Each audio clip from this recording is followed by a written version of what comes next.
Welcome to Jumpstart Your Joy. I'm your host, Paula Jenkins. I invite you to join me as we explore how inspiring people have chosen joy in their lives and what they have to share with us about how to jumpstart joy in the world. Plus, how do we follow our own hearts, find work that lights us up while mindfully noticing the role that joy plays in our own journey.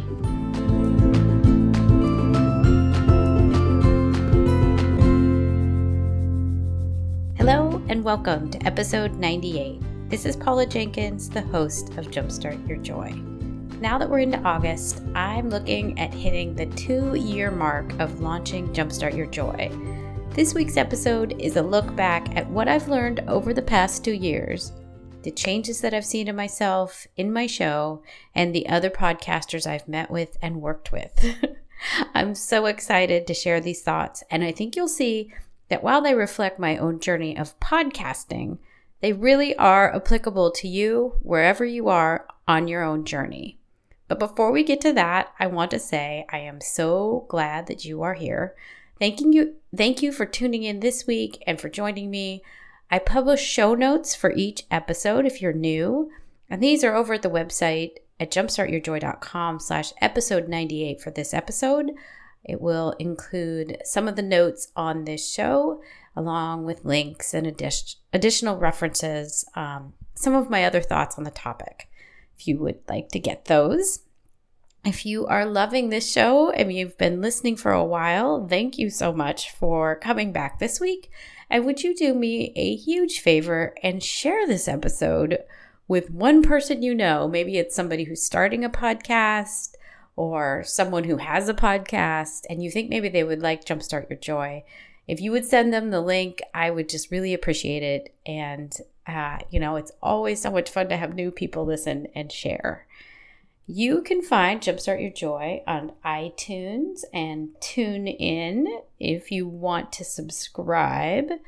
You just would search for Jumpstart Your Joy, and then you could click the cover art to see the full listing of episodes. You can listen to any episode, of course, right there in the player on iTunes or TuneIn.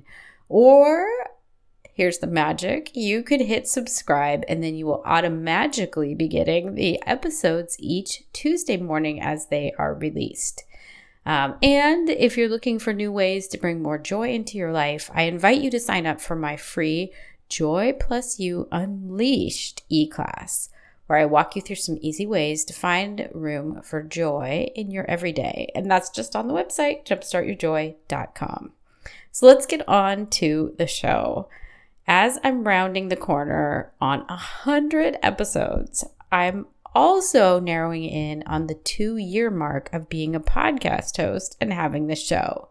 There's been so much that's changed and so much I've learned, and I wanted to do an episode where I share those thoughts with you guys. This episode is probably not too different from the one that I did at the 6-month mark, if you can believe that. It's episode 26. The link will be in the show notes, and that was from last year. I've gotten a lot of great feedback on that one. It's kind of fun to look back. This episode, though, will be different from many of the ones you've heard recently, because I kind of wanted to go off script on some of these things. Many of my solo casts are actually done where I write out most of my thoughts ahead of time. So right now I'm working off of some notes, literally in a closet in an Airbnb in San Diego, and I'm on my family vacation.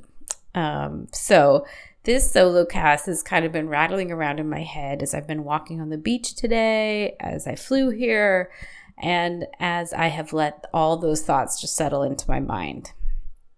In many ways, though, it's interesting to think that this is how my approach to podcasting has changed as well. 2 years ago, I started with a literal mission statement, and that's something that I go over in my podcasting class because I think it was so important to write those things down for myself, and I still follow my mission statement.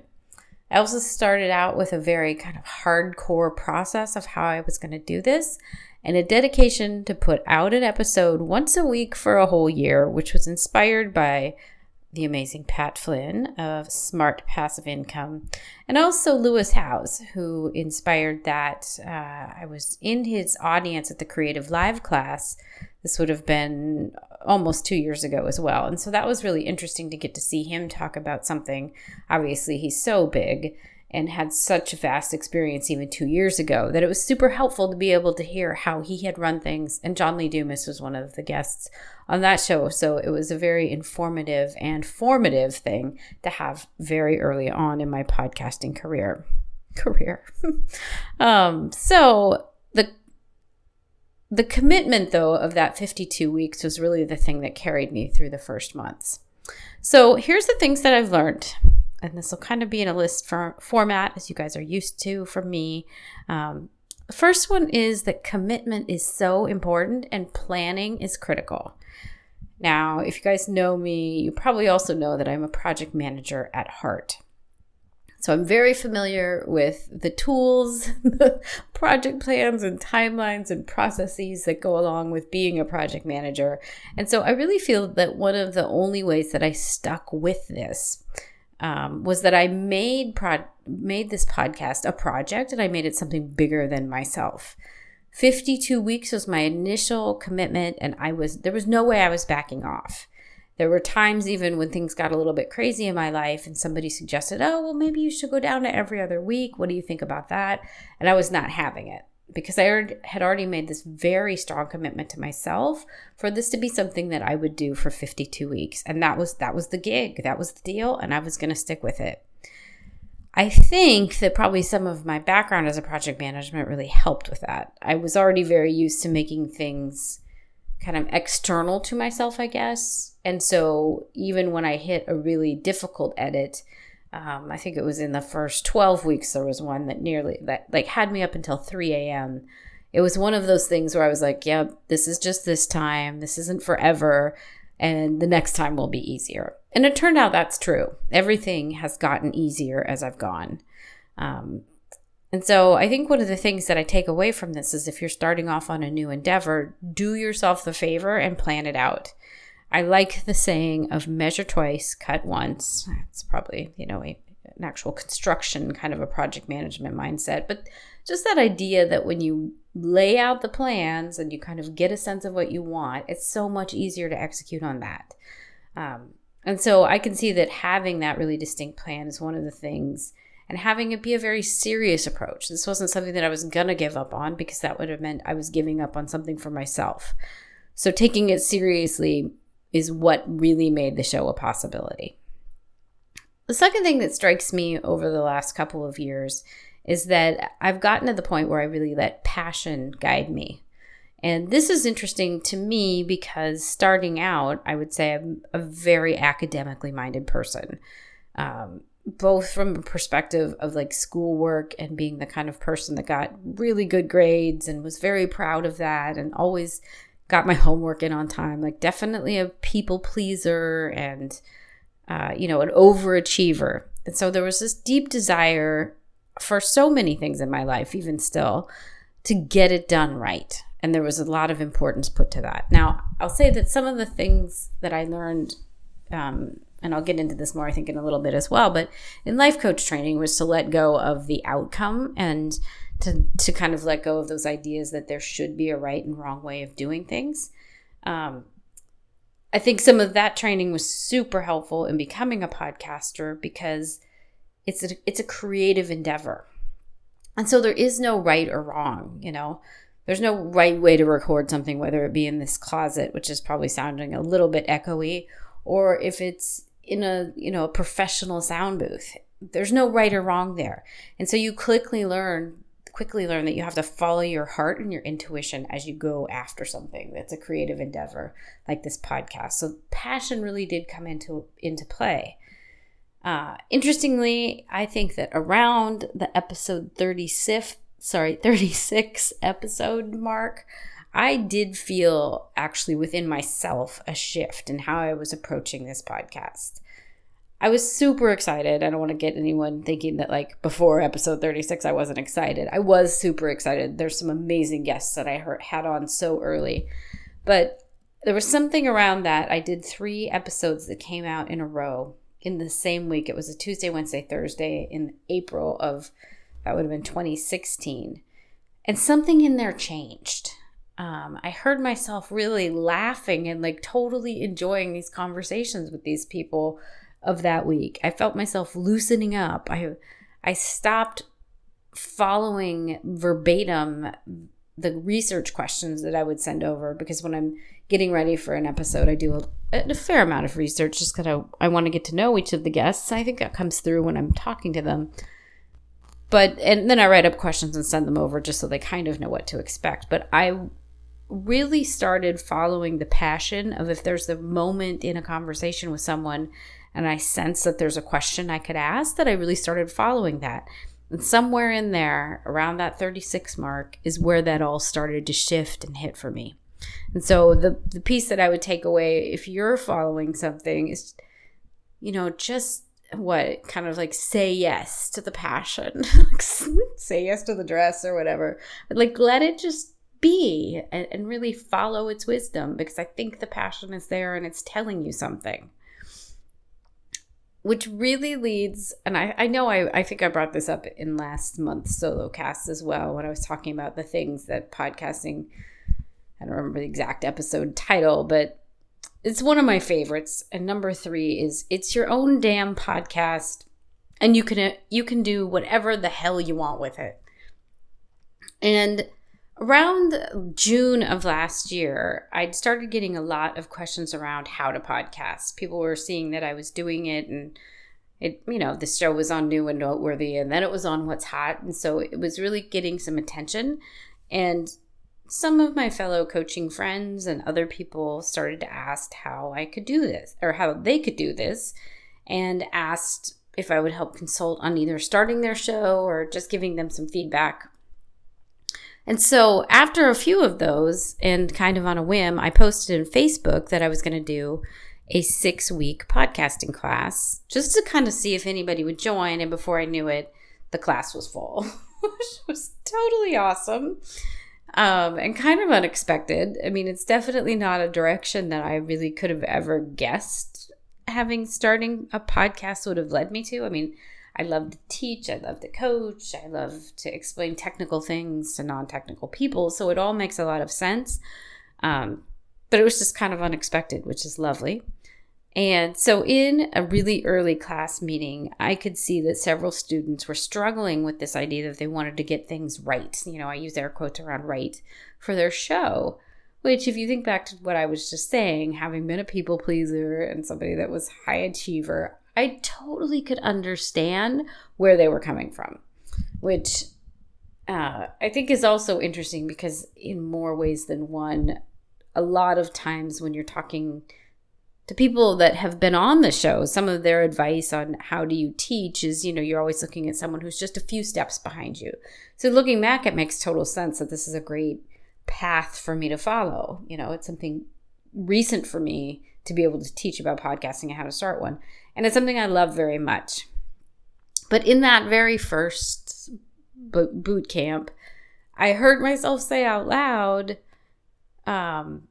it's your own damn podcast. You can do whatever the hell you want with it. And it was this moment of really giving everybody in that class, and I want to give you listening the same total carte blanche.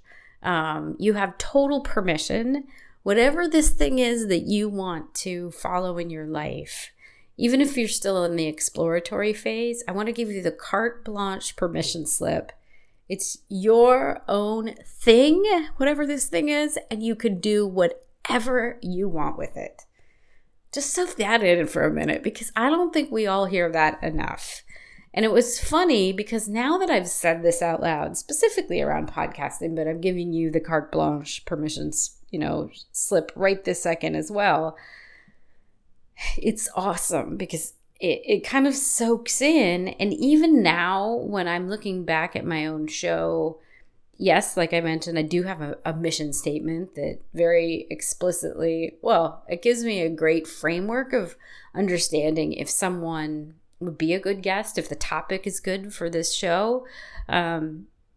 But there's also this underlining principle of it. This is my show.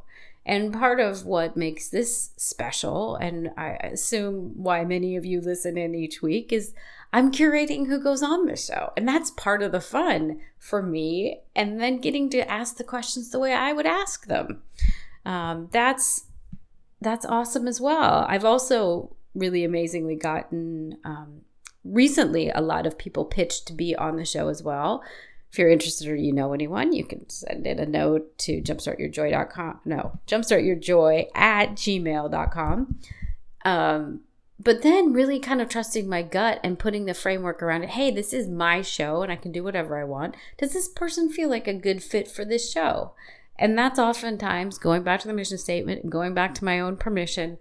Is this the right thing? Yes. Well, then I already know what the answer is if they should be on the show. The thing that I think this really helps combat for so many people in giving people permission is that imposter syndrome, which is the thing that happens when you feel like, ooh, who am I to do this? What if people find out? Is sometimes what, if the imposter syndrome is sitting there large in the room, you think, oh no, people are going to figure out that I don't know what I'm doing. And then, I'll be ruined or whatever it is. And I think one of the things that podcasting has really taught me, because I don't really have that sense anymore, that somebody's going to somehow figure out that I don't know what I'm doing, partly probably because I'm totally upfront that I'm all self-taught. So I didn't know what I was doing. There's no place, if that came up as something that someone was going to say about me, well, in fact, it was true. So that might be another reason the imposter syndrome didn't pop up too much for me, or it didn't seem so scary. But the thing that I've really learned too is that I can trust myself now, that I already know what it is that I want. And I know how to do it. Even if I don't totally know how to do it, I know how to figure it out. And that I've already given myself permission to do it. And so that's really what this number 3 thing about it's your own damn podcast, you can do whatever the hell you want with it is that you have the permission. And somewhere deep inside, you listening also, you have permission. You know how to do this thing that you are being called to do. And you know how to do it. And you can do it. Because I think that happens lots of times when you're on target with your passion and it's all aligned, then that imposter syndrome piece just falls away. Doesn't mean it doesn't get involved sometimes, but the 4th thing that I've really learned and that I love about podcasting, and this has been true since early on, but it continues to strike me and awe me about it, is that marketing does not feel icky for me. And the really interesting story around marketing and this podcast is this podcast did start as a marketing tool.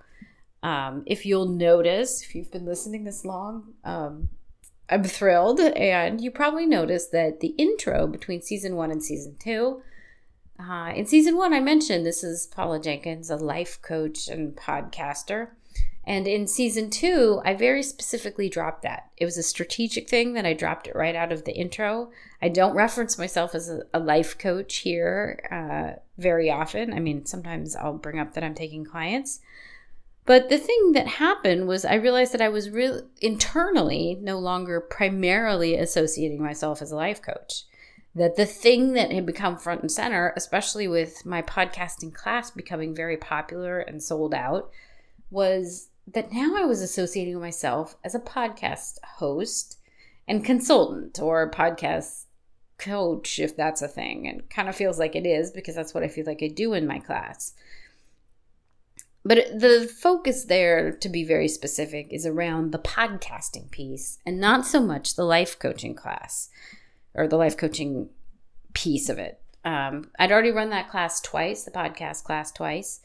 And it was clear that I was using my coaching skill set to run the class. Like I said, I felt like I was doing a lot of coaching for new podcasters in this class. And the way that I interview, many people have said, and it's always kind of interesting for me to hear it because it feels like where my questions come from are often just a deep intuition. But lots of people say, well, it sounds similar to how you coach. And the way that you've learned to coach. So that's been really interesting. And the thing that strikes me for the podcast is that now that I'm doing something that I really love and that it's work that feels like play, if I'm being totally honest, each time I get on to record an episode, editing is always a little bit rough, but really promoting each episode, it's not icky. And this isn't something that I would have ever believed to happen because I'd really struggled with being a blogger for, I think, since about 2008 is when I had started my own blog. And it always felt a little bit inauthentic to be talking about, oh, come read my latest post about XYZ. It just never felt like it rolled off the tongue. And I didn't find myself in social settings talking about the fact that I had a blog. Where now, I mean, if somebody asks or if the moment presents itself, I talk about the podcast. I talk about the people I've talked to on the podcast. I talk about the things that interest me about this and about the community that I've run into. And all of that is super, I mean, you can hear it in my voice now. It's super fun and loving, and there's nothing icky about it. You know, I've handed out business cards to tell people I'm a podcast host. And it really strikes me, it's really awesome and amazing to me that is true, and especially hilarious to me because I've been in marketing. So my 9-to-5 job is as a project manager in a creative services department for a major company where we do marketing all day. And I will admit there that it is way easier to do marketing for a big company where there's nothing personally at stake than it is to do with anything that is personally, you're personally involved in and that you love so much. So that's been a very interesting thing to see that then podcasting in this show is not icky to me at all. And it leads me to believe that each of us will eventually find that thing for ourselves that feels so natural that it doesn't even feel like marketing to talk about it. I love this show and the guests and everything about it, and I'm super happy and proud to share about it. It doesn't feel like bragging or like it's out of place or anything when I mentioned that the show's been on New and Noteworthy, and then it's been on What's Hot, and that it's been on the top 200 under personal journals. And even just like in this last month, I'm super excited that the show got nominated for a 2017 podcast award it was in religion and spirituality, which is one of the categories you would find the show. But all of those things are just, it's amazing to me that the show has been all those places and won those accolades, but it's also amazing to me that it just feels like it's natural and authentic for me to talk about it. And I think for you, whatever it is that you're doing, that you probably find that for yourself too. When the fit is there, the marketing does not feel icky at all.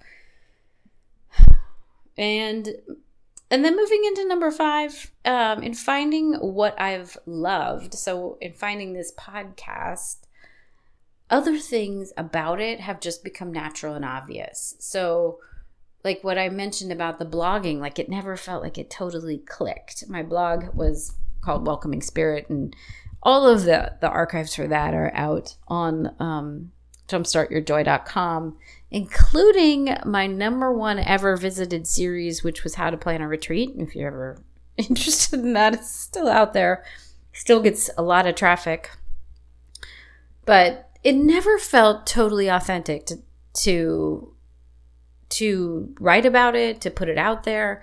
And like I said about the podcast, it feels natural, but it also seems like that this confidence that I have around the show, the confidence that I have about what I'm doing and the message and the mission and all that being so aligned, it also makes it easy to know how I want to grow this show and the business around it.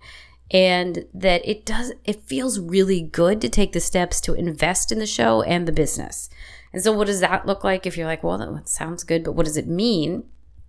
It means that for the ongoing show, I've hired someone to audit my website and kind of suggest improvements, because I went through this really strange phase where it was, the Welcoming Spirit piece was still the blog, and Jumpstart Your Joy was the podcast brand. And then there was these mentions of life coach. So I've got somebody that's, weighed in and said, here's some of the changes you should make. I've, hired on a designer to make a logo just specifically for the podcast, which I'm super excited about. It's amazing to see it, and amazing like that somebody actually made something that I'm like, oh my God, that looks like me. Like me in a logo form. How does that even happen? I've also found a WordPress person, and I went back to work with a couple different coaches actually about how do I move this piece, this podcasting piece, the consulting piece, into something that is bigger than what it currently is. And so it's very cool to see where it all started. Like I said, it was just this thing that I made this commitment for 52 weeks. I'm going to do this thing. And then to see the doors that open and the things that change, and the people asking, how do I do this thing like the way you're doing it? It's been really humbling and honor, like I'm really honored anytime anyone ever asks. And it's become easier to be serious and open with myself even about what it is that I want for the show, because it is such a natural fit. And this also led to a really interesting relationship with Dr. Amy Avazadeh. I've become the producer for her show, which I know I've talked about a little bit, but she does an amazing job where she's actually on a green screen and does a Facebook Live thing every week, Wednesdays at 5 p.m. And then we are taking all of her audio and putting it into an audio podcast, which is super fascinating. I love that it's across all these different media pieces, and really super honored because she was in episode 2 that she came to me and said, hey, how are you doing all this? I want to do it the way you're doing it. So it's really interesting, and I would never have dreamed that all of that would come into play as I kicked it off 2 years ago. And then really lastly, number 6, I have this deeper trust now that I'm 2 years in that I'll do the right next thing. So I'm super excited about season 3, which is coming. And I'm going to be doing some things different. A lot of the things will be the same. I am going to take a break for the month of September, but it's something I've never done before. But I feel like it's time to take a breath. And, I'm excited about, new intro music, a new intro. I'm going to do some new cover art. And then I'm also finding a new editor and maybe a VA to help with some of the other pieces that I've got going on. So those are all really exciting things, both the trusting that I know that what will come out of the show next is the right next thing. It feels right for me. And then really trusting that I've brought on some people that I just love to work with. And the really magical thing here is that I've looked for and found people that are following their hearts and following their passion, are in that kind of zone. A designer, it's Mandy Ford, who was on last week. Oh my gosh, she's amazing. And you can tell just the way I talk about her work. It's exciting to see her do this. And then my WordPress person, this is the work she's born to do. And it's fun to see her in her element and like really helping me dig around and figure out some things like my contact form that's coming up and all that. And then, I've got plans for a new headshot and all that. But it's fun to work with the people that are doing the things that are kind of what this show is all about. They're following their own joy. They're choosing this in the world. And they're choosing to be themselves authentically in the world. And I'm really kind of proud of myself, if I will say this, that I've come to trust myself in this process to know that it's the right time to bring on some other people to help with this. Over the course of this show, I went from having a 9-to-5 job to taking a year to try out life coaching and see where that led me, and then realizing the podcasting piece was bigger for me, even personally in my heart. It just feels bigger and more authentic, and like that's the way my message is meant to be here in this world.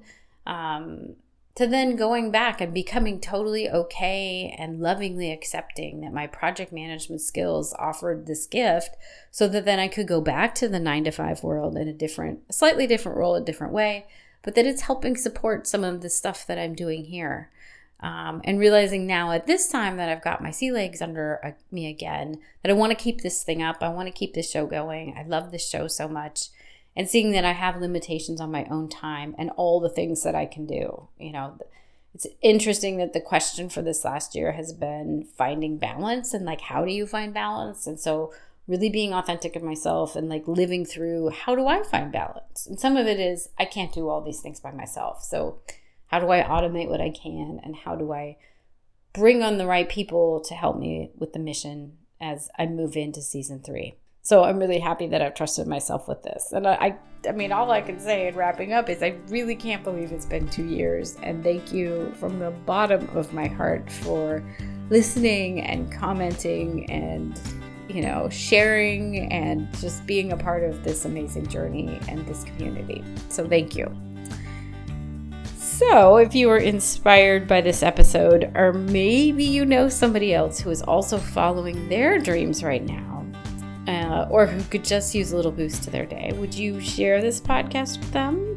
You can find it at jumpstartyourjoy.com/episode 98. Next week on the podcast, Andy Fairbanks is joining me for episode 99 to share about her role as a creative communications consultant. We talk about what it really means when you're a control freak. It's such a great conversation. And how to better communicate with your own ideal clients or the people around you. If you're not working one-on-one with clients, how do you become a better communicator? She's worked on a lot of public campaigns and really interesting work and educational work. And so I think you're just going to adore this conversation with Andy. Well, I hope I hope that you'll come back next week. And until then, I hope that your days are filled with so much joy.